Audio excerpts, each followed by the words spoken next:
la web radio ISDB, chers téléweb spectateurs et amoureux de cette web radio ISDB, bonjour et merci de nous choisir dans Cœur des actualités.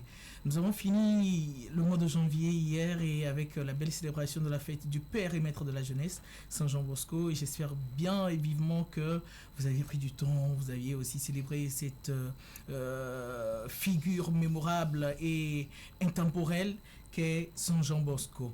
Donc, dans cette faveur, nous sommes rentrés dans un nouveau mois, le mois de février, baptisé souvent le mois des amoureux. Nous avons des religieux qui sont aussi là, on va voir s'ils sont amoureux. Peut-être qu'ils sont amoureux de Jésus ou de Dieu, mais on aura l'occasion d'en en parler. Mais Cœur des actualités aujourd'hui a l'immense plaisir et honneur d'accueillir dans les studios de la web radio ISDB, dans ce studio nommé Alain Foucault, le conseil des étudiants de l'Institut supérieur Don Bosco qui viennent à peine de terminer les examens d'Harmattan et qui se préparent à embrasser la semaine culturelle. Donc, ils sont trois à être là. Le comité est conduit aujourd'hui par le délégué général de l'Institut supérieur Don Bosco en la personne de Monsieur Béranger Michounou. Monsieur Béranger, bonjour. Bonjour. Et soyez les bienvenus ici à Radio ISDB. Merci, Monsieur Glory. Alors, vous n'êtes pas seul, vous êtes entouré d'une équipe costaud avec laquelle vous vous bataillez chaque fois pour servir aux étudiants de bons projets, de belles activités, comme nous allons prendre du plaisir à découvrir les activités de la semaine culturelle. J'ai juste envie de nommer la vice-déléguée qui vous accompagne aujourd'hui, Madame Amekeya Delphine, qui est vice-déléguée du conseil des étudiants. Madame, bonjour. Bonjour, monsieur Glory. Et j'espère que vous allez bien. Je vais très bien. Alors, comment vous sentez après déjà les examens d'Harmattan?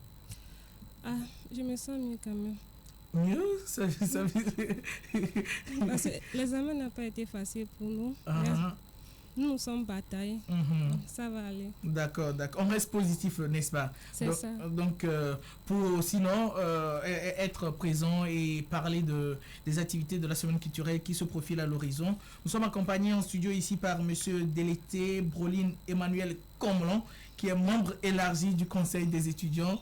Le membre élargi, bonjour. Bonjour. J'espère que vous allez bien. Très bien. Comment vous vous sentez à l'approche de la semaine culturelle? Nous sommes animés d'une grande joie, car c'est dans une semaine à peu près. Ouais. Dans la semaine-là, on manifeste notre joie, on démontre nos talents et d'autres choses aussi. Voilà. Alors, monsieur le délégué général, avant de parler des activités, quel est l'état d'esprit des étudiants aujourd'hui à la fin des examens d'Harmattan? Voilà, à la fin des examens d'Harmattan et aussi, disons, de la semaine de correction ici à l'Institut supérieur Don Bosco, l'état d'esprit, je peux l'exprimer par un sentiment de joie, parce que les étudiants attendent impatiemment la semaine culturelle. Oui. Après ces longs moments d'examen et de correction, tout le monde attend cette semaine-là pour se relâcher et pour se distraire un peu après le travail intellectuel. Voilà. Alors, Madame la vice-déléguée, vous êtes la seule femme, donc nous allons prendre plaisir à vous appeler souvent. Sentons aujourd'hui aussi l'implication des jeunes étudiantes de l'Institut Don Bosco dans l'organisation des activités. Pardon, je vous sens mal. Je disais, est-ce que nous sentons l'implication des étudiantes comme vous dans l'organisation des activités de l'ISDB? Oui. D'accord. J'espère vivement que nous allons prendre du plaisir à voir ce qu'elles nous réserveront aussi. Mais je souhaiterais me tourner vers Monsieur Délété Broline pour lui demander comment s'organisent souvent les séances de préparation des activités du conseil élargi des étudiants. Cela se fait par des différents délégués dans une réunion où on décide, on fait des programmes sur lesquels nous allons évoluer dans la semaine de la culture. Alors, monsieur le délégué général, du 5 au 9 février 2024, l'Institut supérieur Don Bosco s'apprête à vivre une semaine d'intenses activités, une semaine de parfaite cohésion entre toutes les filières ici. Comment vont les préparatifs?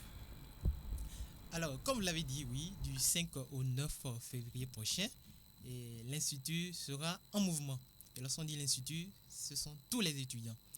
Alors, lorsqu'on parle de la préparation, les différentes commissions de l'Institut supérieur sont en mouvement. Lorsqu'on prend la commission fête et sport, par exemple, qui est chargée d'organiser les différents matchs, les moments de fête et la sortie des étudiants également, il y a du travail qui se fait à ce niveau-là. Nous avons également la commission décoration, et qui avait à sa tête la présidente, la sœur Pierrette, qui se charge déjà d'organiser la chose pour que les lieux soient bien présentables pour les différentes célébrations. Il y a plein d'autres choses qui se font également dans les coulisses. Voilà. Alors, les activités débutent déjà ce lundi 5 février 2024. Que nous réserve cette première journée des activités? Ah oui, la première journée des activités est dédiée à la deuxième assemblée générale des étudiants. D'accord. Et pas seulement à la deuxième assemblée générale des étudiants, mais aussi nous aurons la journée de l'éducation et de la communication. D'accord. Alors, qu'est-ce qui fera la particularité de cette deuxième assemblée générale des étudiants? La deuxième assemblée générale des étudiants est une opportunité pour tous les étudiants également, pour l'administration, pour que ces deux grands groupes-là se retrouvent pour discuter de l'évolution de l'Institut. Des choses à faire pour mieux évoluer, des propositions si possible. En fait, c'est le moment, c'est l'occasion de parler à bâton rompu entre étudiants et administration. Alors, Madame la vice-déléguée Delphine Amekeya, comment a été la première assemblée générale des étudiants et quelles ont été l'avancée par rapport à cette deuxième-là qui se profile à l'horizon? Pour la première édition, donc, je n'ai pas grand-chose à dire, donc je préfère que vous tournez vers le délégué général. Donc, celui-ci qui peut vous répondre. Non, ou peut-être monsieur Délité, Broli. Oui, là, de la première assemblée à la seconde qui se profile à l'horizon, quel est le pont? Quel est le bilan? Quel est le rapport? Ce que je peux dire est que de la première à la seconde, dans la première, on a parlé de la manière dont les choses doivent évoluer dans la maison. Et la deuxième serait un bilan vers lequel on peut tourner pour pouvoir corriger certains tirs et pour l'évolution de la chose dans la maison. Alors, monsieur le délégué général, êtes-vous satisfait de la première assemblée générale pour aller vers une seconde? Oui, comme l'a dit mon frère Emmanuel Brolin, la première assemblée, c'était déjà pour lancer l'année. D'accord. Pour placer les bases. Et vu que nous avons fait déjà la moitié du chemin, et cette assemblée, cette deuxième assemblée, permettra de voir ce qui a été. Vous voulez savoir s'il y a satisfaction. Exactement. Oui. Des choses ont été faites. Et pour savoir vraiment s'il y a satisfaction, il faut écouter l'ensemble des étudiants. Exactement. Donc c'est à la fin, au terme de cette assemblée, qu'on pourra voir ensemble s'il y a satisfaction ou pas. Mais à mon niveau, je crois qu'il y a eu de l'évolution, même s'il y a des choses à parfaire. Alors, le lundi après cette assemblée, de 10h30 à midi, nous aurons la journée de l'éducation et de la communication. Qu'est-ce qu'il en est concrètement en matière d'activité? Qu'est-ce qui se fera?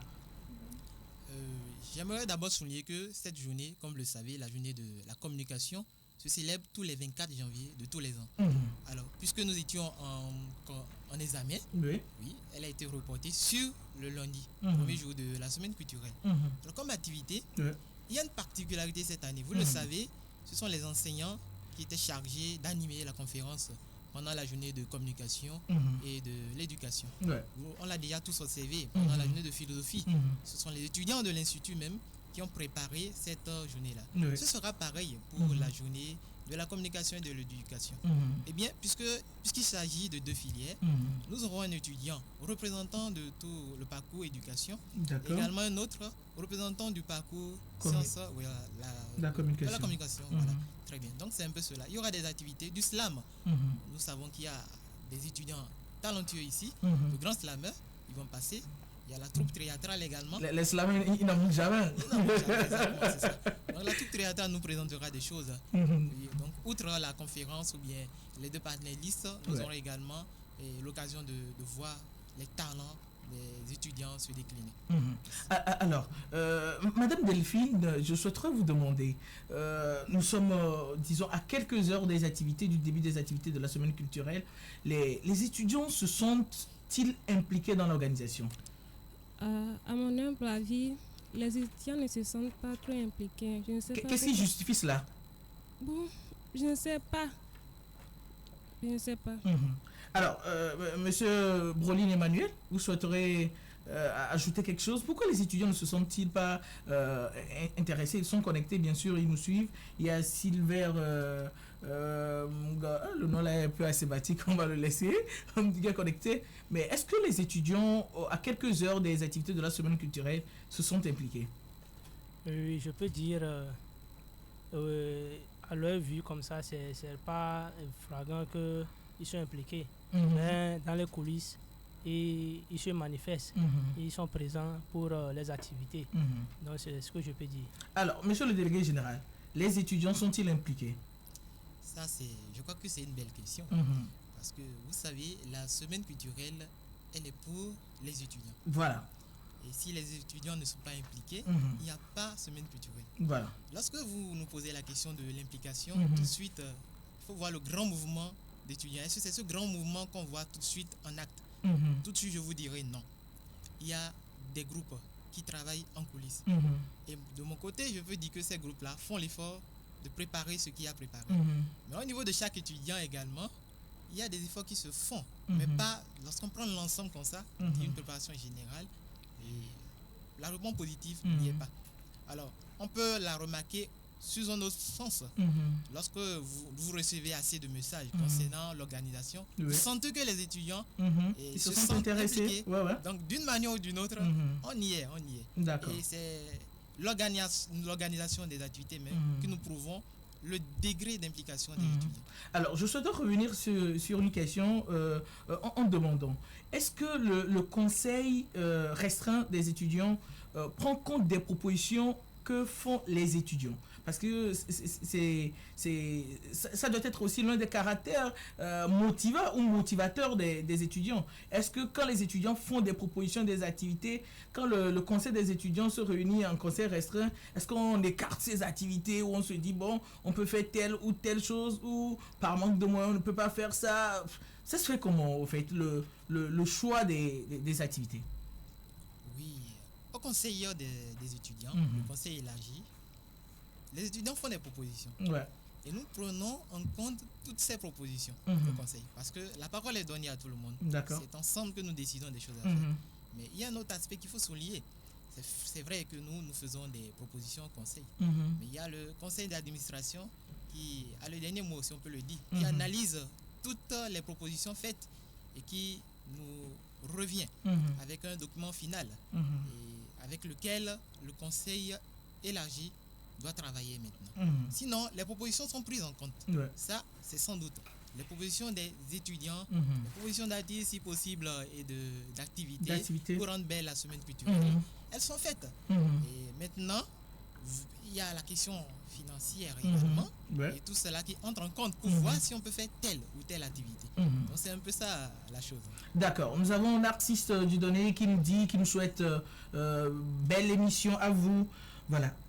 Alors, je rappelle pour ceux et celles qui viennent de nous rejoindre dans le cœur des actualités de ce jour que nous sommes avec le conseil des étudiants de l'Institut supérieur Don Bosco qui se prépare à célébrer la semaine culturelle projetée sur du 5 au 9 février 2024 ici même et ailleurs à l'Institut supérieur Don Bosco. Vous qui nous suivez, qui êtes aussi intéressés par les différents parcours, vous pouvez faire un tour et pour en savoir plus sur tout ce qui se fait ici à l'Institut supérieur Don Bosco. Alors, le 6, vous avez baptisé cette journée Caravane et sortie des étudiants. Il en sera quoi concrètement, monsieur le délégué?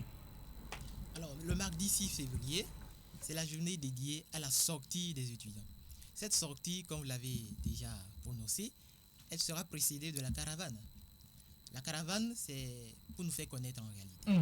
C'est pour mieux faire connaître l'Institut supérieur de Moscou. Exactement. Mais nous allons faire le tour de la ville, quelques points, quelques lieux stratégiques.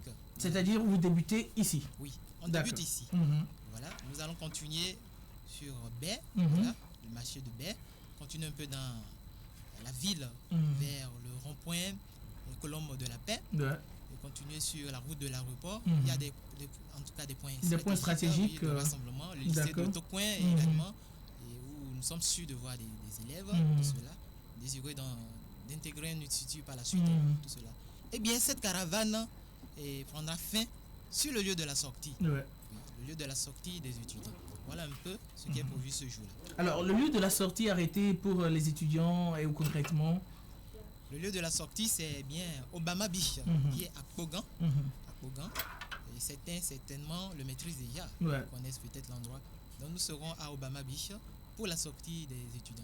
Alors, je me tournerai vers la vice-déléguée Delphine Amekeya pour lui demander, arrivé à Obama Beach, qu'est-ce qui attend les étudiants? Ok, merci. Arrivé à Obama Beach, il y aura des jeux. Et des jeux au Carmes. Et après, à 12h30, il y aura le partage du repas. Donc après, on fera les jeux. Il y aura le jeu de football et kermesse. Et non, cette année, on n'a pas prévu le jeu Amis Invisibles. Pourquoi les amis étaient trop visibles ou quoi? Non. Pour l'année passée, il n'y avait pas d'engouement? C'est ça. Les étudiants ne s'adonnent pas à ce jeu-là. Donc, on a prévu... Les étudiants aiment les amis visibles? Oui, c'est ça. Donc, d'accord. D'accord. Alors, Monsieur Emmanuel, dites-nous qu'on parle de mardi qui est 6, on vient directement mercredi 7, et cette journée, vous l'avez baptisée la soirée culturelle avec l'orchestre. Il en serait quoi concrètement?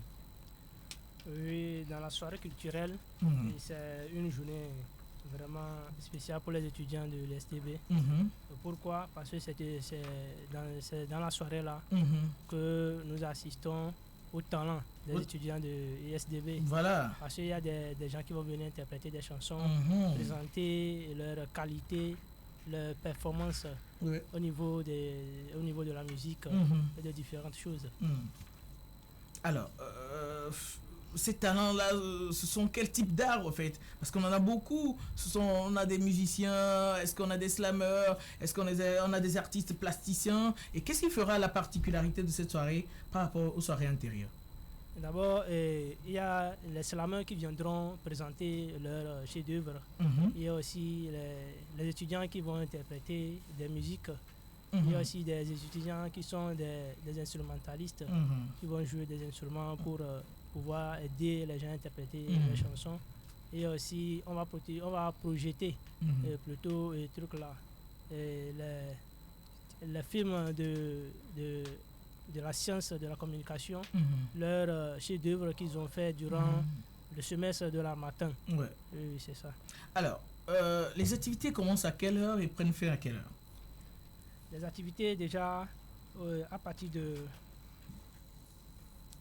19h10 et ça termine à 21h50. Mais déjà à 19h00 on va commencer avec la prière qui sera donnée par le directeur académique. Alors, est-ce une activité exclusivement pour les étudiants de l'Institut supérieur Don Bosco ou d'autres écoles sont invitées, ou si la population souhaiterait aussi participer à cette soirée avec vous, sera-t-elle la bienvenue? Oui. Une soirée, on ne peut pas passer une soirée dans une famille, mais on invite les gens pour pouvoir étouffer, pour pouvoir donner de la valeur, la considération à la soirée. Voilà. Donc toute personne est invitée pour participer à cette soirée. Ok, d'accord. Alors, monsieur le délégué général de la soirée, nous allons arriver bien sûr à jeudi, qui est la journée sportive. On fera quoi? Alors, la journée sportive, c'est la journée du sport, pour dire simplement. Et au programme, nous aurons la compétition de football, un tournoi, et de basketball également, et puis la course de relais. D'accord. Voilà les 3 activités phares pour la journée sportive. Oui. Et le vendredi, ce sera l'apothéose avec avec la journée traditionnelle, bien sûr. Exactement. Quel est le programme? Alors, l'apothéose, c'est la messe et puis la célébration de la journée traditionnelle. La messe est à quelle heure? La messe à partir de 9h00. Nous commençons la messe autour de 9h ou bien disons, en une heure de temps, 10h30 par là. Après la messe, nous allons continuer avec la célébration de la journée traditionnelle. Et lorsqu'on parle de célébration de la journée traditionnelle, il faut dire qu'à l'Institut supérieur Don Bosco, c'est plusieurs nationalités qui se retrouvent. Donc il y a une diversité culturelle. Et ce jour, l'occasion est donnée de découvrir tous ces pays-là qui sont ici, les cultures également, les mets des différents pays. Donc il y aura d'abord la présentation des pays, mais également le partage fraternel des mets de chaque pays. Donc c'est également une manière de découvrir la culture de ces pays-là. Alors c'est une manière de découvrir la culture des autres pays ici au Togo. Alors Monsieur Broline Emmanuel Komlan, dites-nous aujourd'hui, est-ce que les diverses nationalités présentes ici à l'Institut supérieur Don Bosco se préparent pour vivre de façon pleine cette journée culturelle? Bien sûr, parce qu'on l'a appelé une journée traditionnelle. D'abord, chaque pays se prépare au niveau de son repas. Il y a le repas traditionnel de chaque pays. Et au niveau des danses traditionnelles, avec des hymnes traditionnels. Et le jour-là, on verra des drapeaux, les différents drapeaux de chaque pays à l'intérieur de l'Institut. Cela démontre que vraiment nous sommes dans une journée traditionnelle. Alors, Madame la vice-déléguée Delphine Amekeya, dites-nous aujourd'hui, à quelques heures du début des activités de la semaine culturelle, le programme ainsi décliné, qu'est-ce qui fera la particularité de cette semaine culturelle, ou qu'est-ce qui peut motiver d'autres à venir, ou même remotiver les étudiants qui sont jusque-là passifs? Ce qui peut motiver les autres étudiants, c'est au niveau de... Et aussi au niveau de la sortie pour la caravane. Donc ça motive les étudiants parce que là, ils se taquinent. Et après, si d'autres, ceux qui sont en passage, s'ils voient ça, ils s'intéressent. Ils disent, oh, c'est quel institut qui fait ça? Donc, grâce à ça, on recrute encore d'autres étudiants. Et aussi par rapport à la soirée. À la soirée aussi, on dit, c'est en blanc, rouge, je crois. Il y a un dress code pour la soirée. Oui. Blanc et rouge. D'accord. Rouge et blanc noir. D'accord. Blanc, rouge, blanc, noir. D'accord. Ça intéresse les étudiants, surtout les jeunes d'aujourd'hui. Si on parle de quelque chose, nous sommes dans le mois de février, non? De l'amour. De l'amour. On dit avec les roses aussi? Oui. Donc, les étudiants s'y intéressent. Donc, tout ça, ça fait la particularité de la semaine. Non? Le délégué général peut renchérir? Je crois qu'elle a dit l'essentiel. Et ce qui fera la particularité de cette semaine-là, ce sont les activités déjà citées. D'accord. Vous nous direz certainement qu'il y a des activités qui reviennent. Mais cette année, il faut le dire, à l'Institut, il n'y a pas d'artistes invités. Mais plutôt, il y a un orchestre qui sera là. L'orchestre a pour nom Malex Band. Et Malex Band, c'est un orchestre bien connu, expert en animation. Et bien, lorsqu'on parle également d'orchestre, ils seront là pour faire bouger l'Institut, pour faire danser également. Pour cela, les étudiants auront à prester du live. Cet orchestre va accompagner les étudiants. Donc, lorsqu'on parlait déjà de la préparation, actuellement, il y a des étudiants qui sont en train de répéter avec l'orchestre Malex Band pour nous présenter une très belle soirée ce jour-là. Alors, on a déjà un nom sur les étudiants qui vont présenter cette belle soirée? Oui, vous voulez des noms? Oui. Je peux citer quelques-uns. Allez-y. Rapidement. Il y a Wisdom T, qui est un étudiant en troisième année de philosophie. D'accord. Oui, qui est très bien également dans les présentations du genre également. Ouais. Nous connaissons José Wayeto, qui est très bien en matière d'humour et d'animation et en matière de théâtre également. Avec son groupe, ils vont nous faire découvrir de très belles choses. Nous allons toujours revenir sur nos amis Islam ISB. Islam ISDB sera encore là avec beaucoup de surprises en tout cas. D'accord. Merci beaucoup à vous d'avoir accepté notre invitation et d'être dans le cœur des actualités de ce jour avec nous, chers membres du Conseil des étudiants de l'Institut supérieur Don Bosco. Nous avions pris du plaisir à découvrir les activités qui débuteront du 5 et s'achèveront le 9 février 2024 ici à l'Institut supérieur Don Bosco. Vivement que les activités trouvent plein succès, autant pour moi, et qu'au-delà de tout, qui est cette mobilisation et cette fraternité, familiarité, amitié attendue à ces diverses activités. Nous arrivons à la fin de cette émission. Nous allons faire le tour de table en commençant par Madame la vice-déléguée que j'ai beaucoup appelée durant cette émission puisqu'elle est la seule dame parmi nous pour son mot de fin. Nous remercions la radio pour son invitation. Donc, on passe par ce canal pour inviter d'autres personnes qui veulent visiter notre site. Ils peuvent faire leur publicité et tout ici. Donc, nous les invitons. Merci. Merci beaucoup. Un coucou à tes camarades qui nous suivent peut-être. Ok. Je salue humblement ma seconde. Qui est ta seconde? Lucia, okay. Ma jumelle. Okay. Et je salue aussi Albert et José, Sylvain, le faux pasteur, et Sylvain Mbaïgobe, le faux pasteur, et d'autres. Chancel aussi. Donc il y a beaucoup de faux pasteurs ici. Hein? Non, c'est Lucien. D'accord. Monsieur Délété Broline Emmanuel Comlon, vous êtes membre du Conseil élargi des étudiants. Votre mot de fin. Oui, ce que moi je peux dire est que venez et voir. En éveil, on dit Vanakbo. C'est ça. Il y a beaucoup de surprises. Donc on invite toujours les étudiants à sortir massivement. Alors, un clin d'œil à des camarades, à des amis. Et je salue spécialement mon cher frère Jean Agbessinou, Germain Nyagba, Aruna Edmond, Emmanuel Ndjovi, le confrère béninois. C'est un frère que je taquine beaucoup. Et sans oublier Amévo Jacques, le frère Jacques. Donc, bonsoir.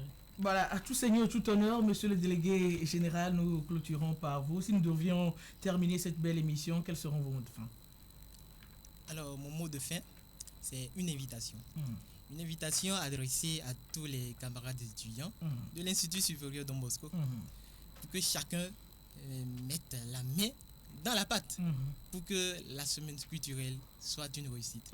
La semaine culturelle, chers camarades étudiants, c'est notre semaine culturelle. Elle est la nôtre. Si nous ne nous donnons pas, si nous ne prenons pas les choses en main, personne ne le fera à notre place. Et je sais que vous êtes assez motivés. Je sais qu'il y a de la motivation en vous pour rendre belle cette semaine. Donc profitons et amusons-nous pendant les 5 jours qu'on nous donne pour nous amuser. Profitons bien de ce temps-là. Et voilà, les bonnes choses vont continuer par la suite. Voilà, monsieur le délégué général, un mic partial ou un coucou à tous ceux qui nous suivent. Avant de descendre au mic partial voilà, au coucou, je rappelle que nous sommes dans l'année de rêve dans le monde salésien.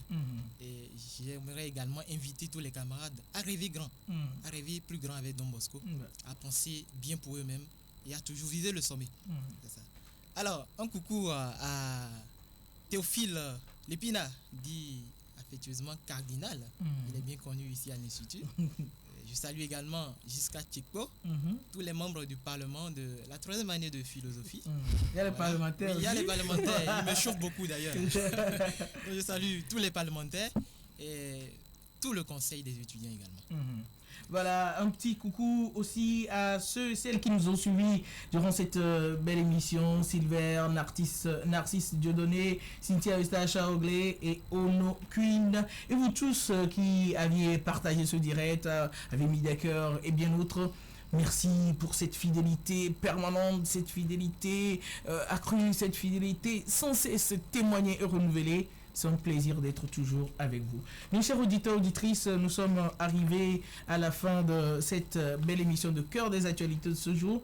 Pour rappel, nous étions avec le conseil des étudiants de l'Institut supérieur Don Bosco qui se prépare farouchement à la célébration de la semaine culturelle qui est programmée du 5 au 9 février prochain.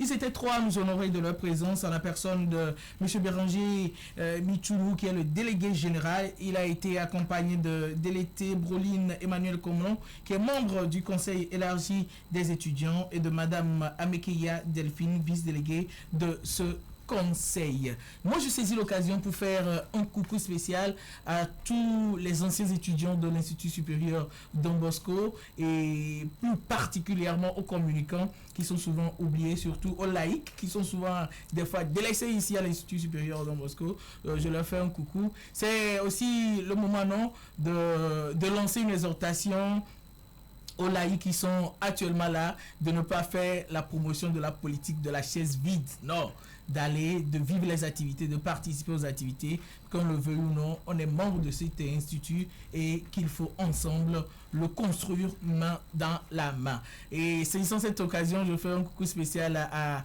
Sylvie Matoto, à Idika et à la femme passionnée de Canal+, qui nous honore aussi de sa présence dans cette émission dans nos locaux. La mise en ligne a été gérée par David Segbaya Autor. Au cadrage de nos caméras, ce sont les étudiants de la première année de communication de l'Institut supérieur Don Bosco. À la technique et à la présentation, je suis Glory Ohini-Ponton.